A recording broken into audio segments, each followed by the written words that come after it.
Saudara-saudaraku semuanya, pada siang hari ini kita semuanya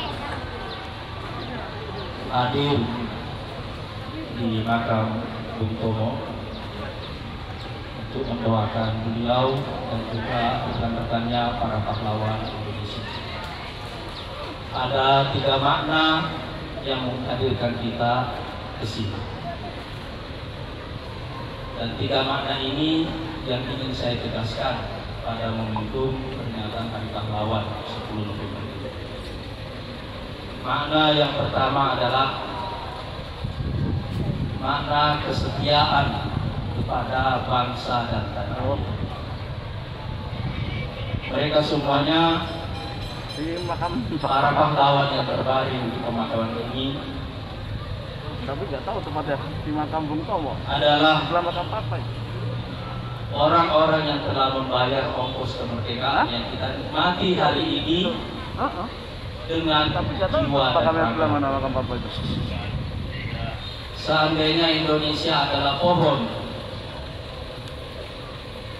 ini tumbuh subur karena disirami dengan darah. Iya, kiri terus itu ada sebelah apa yang paling dekat? Seandainya Indonesia adalah bangunan, pohon apa? Bangunan ini menjadi kokoh karena dibuat dari tulang belulang mereka.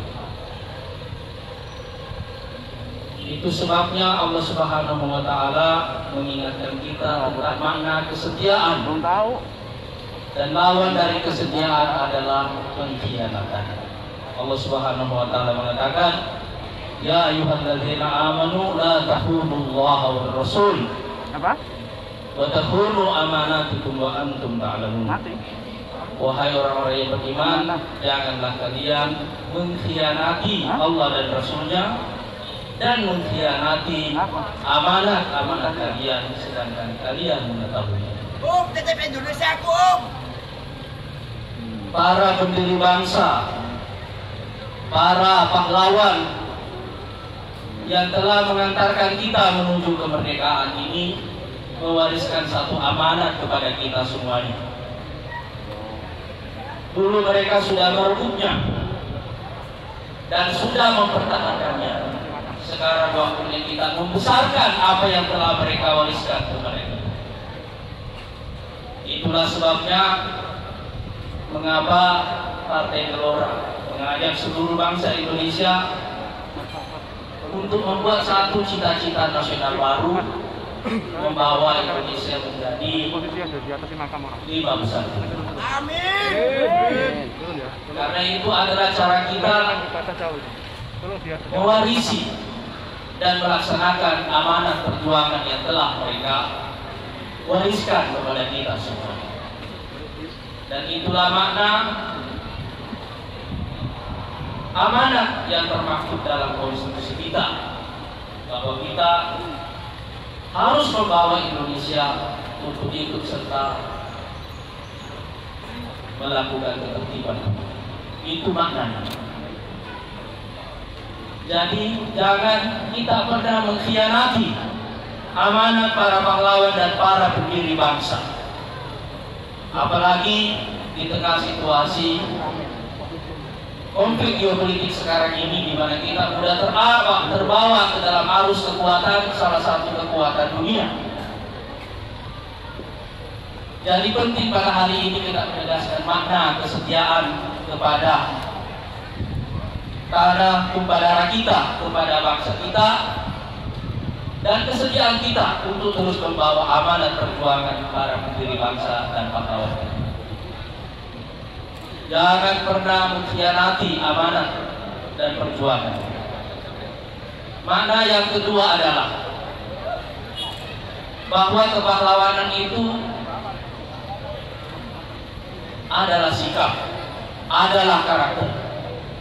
Tidak semua yang pergi berjuang bersama Bung Tomo pada 10 November itu syahid pada waktu, termasuk Bung Tomo sendiri tidak syahid pada 10 November tahun 45. Tapi Bung Tomo adalah perwakilan dari seluruh generasinya, dari seluruh orang yang berjuang bersama beliau untuk menegaskan satu makna, bahwa kemerdekaan itu tidak diberikan sebagai hadiah, melainkan direbut dan dipertahankan. Allahu Akbar. Ada jauh lebih banyak nama di pemakaman ini yang kita tidak kenal namanya, dan ada banyak nama yang mungkin tidak dimakamkan di pemakaman ini, tapi mereka semuanya adalah pahlawan. Mereka semuanya memberikan jiwa dan raganya. Dan untuk makna itulah, saudara-saudara sekalian, kita menghadirkan kembali makna yang abadi dari kepahlawanan adalah memberi. Memberi apa saja yang bisa kita berikan. Kita berikan tenaga kita, pikiran kita, waktu kita, harta kita, dan nyawa kita untuk tujuan yang suci. Memberi tanpa henti, itulah makna kepahlawanan yang abadi. Bung Tomo tidak wafat di Surabaya. Beliau wafat di Arafah. Berpuluh-puluh tahun setelah beliau ada dalam satu pertempuran. Tapi berapa orang yang wafat, yang syahid pada peristiwa 10 November, kita tidak pernah tahu persis apa. Tapi makna memberi ini yang ingin kita tegaskan. Apalagi ketika sekarang ini kita sedang menghadapi krisis. Di saat krisis seperti ini, kita perlu menghadirkan kembali nilai-nilai kepahlawanan yang abadi, yaitu memberi tanpa henti. Yang ketiga, dan ini makna yang penting terutama untuk rekan-rekan media. Bung Tomo pada dasarnya bukanlah seorang tentara. Bung Tomo adalah seorang jurnalis. Saya ulangi kembali, Bung Tomo adalah seorang jurnalis.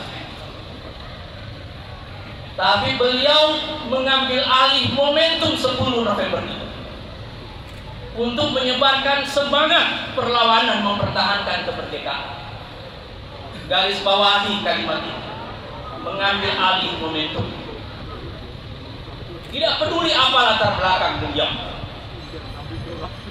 Beliau adalah sekali lagi seorang jurnalis, tapi beliau mengambil alih momentum dalam situasi yang sangat kritis. Dan siapa yang dilawan oleh beliau dan kawan-kawannya pada waktu itu? Pasukan sekutu yang baru saja memenangkan perang Pasifik.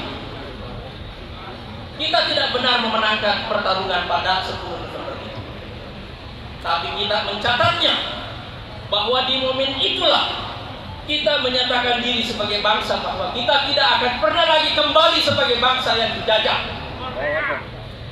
Karena itu slogannya pada waktu itu, Allahu Akbar. Sekali merdeka, tetap merdeka.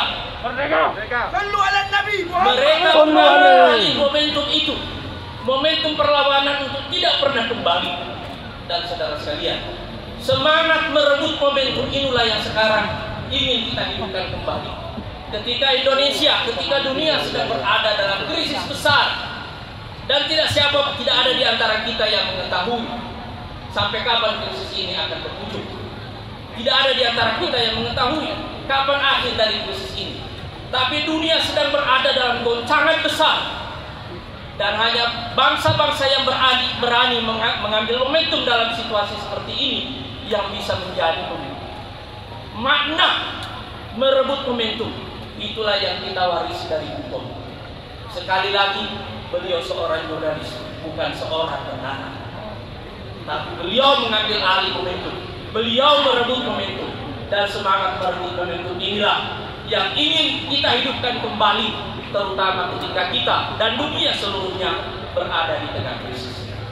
Saudara sekalian, inilah 3 makna yang menghadirkan kita di pemakaman ini, di depan makam Bung Tomo. Mudah-mudahan ruh perjuangan beliau hidup kembali dalam jiwa kita semuanya.